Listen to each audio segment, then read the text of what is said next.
The Vikings was a huge hit for the History Channel, and it depicted some larger than life figures within the series, with Ragnar and his 5 sons being some of the standout characters from Vikings. But for some reason, Michael Hurst and his production team decided that all the sons of Ragnar who were displayed in the show would meet very historically inaccurate deaths and conclusions to their stories. This really irritated and frustrated me, so I decided to make a video on the subject so that way more fans would be aware how the deaths of these legendary Vikings were totally different from their deaths within Vikings, the TV show. So first we will start with Ivar's death. Ivar had one of the most lackluster and lamest deaths of any major character in Vikings, where he is stabbed multiple times by an unknown warrior in the middle of a battle without even trying to fight back or defend himself. But his death in real life is so much more fascinating and wrapped in mystery than what happened in the TV series, as his cause of death is still up for debate even to this day, but it seems that the most plausible reason for his demise was Ivar may have had a sudden and horrible disease that left him crippled before it finally wiped him out. Ivar is believed to have died somewhere between 870 to 873 AD, with the Anglo-Saxon chronicler Ethelwerd and the Annals of Ulster giving conflicting years of death within their works. A surprising twist to his story is in the year 1685, a farmer named Thomas Walker discovered a Scandinavian burial mound at Repton, a small city in England, and this site was not far from where a huge battle with the great heathen army fighting the Mercian king Burgred took place.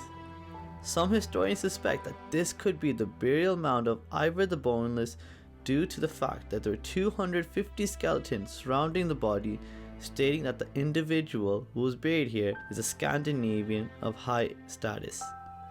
Definitely a much more different and fascinating death than what Ivar received within the show. Secondly, we will talk about hvitserk's death. Hvitserk was one of the few characters to survive all the events at the end of Vikings, but he is the character whose development and portrayal in the show was perhaps the most different and least accurate to the real historical figure of hvitserk. In real life, hvitserk is a fearsome Viking who was a great warrior and a strong leader who helped lead the great heathen army to victory against the kingdoms of East Anglia. And after avenging the death of Ragnar with his brothers, he joined the Rus to pillage local villages and surrounding areas, eventually making his way to Gardarki, an area of Kievan Rus where he was defeated by a much larger opposing force and was eventually defeated and taken as a prisoner. When his prisoners asked him how he would like to be executed, he chose to be burned alive at the stake on a mold of human remains and bones.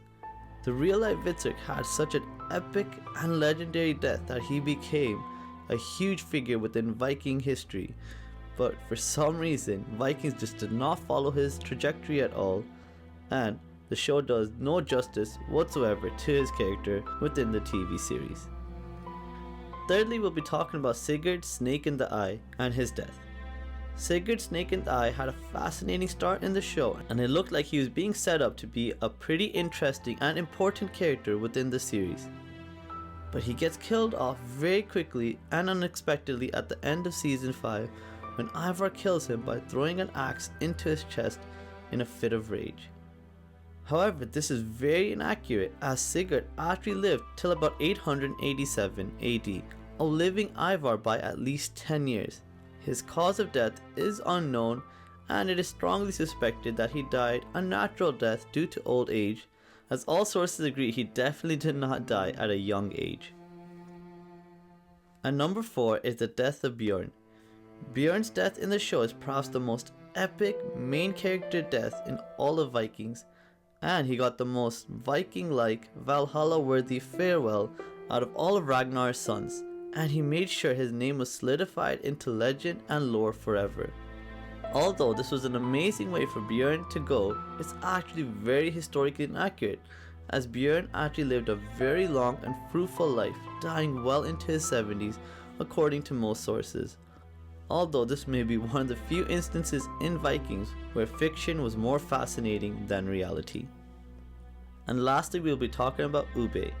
who was one of the only two sons of Ragnar to survive till the end of the show, having survived multiple battles, wounds, and treacherous voyages across the seas, eventually finding peace living amongst the natives in the New World.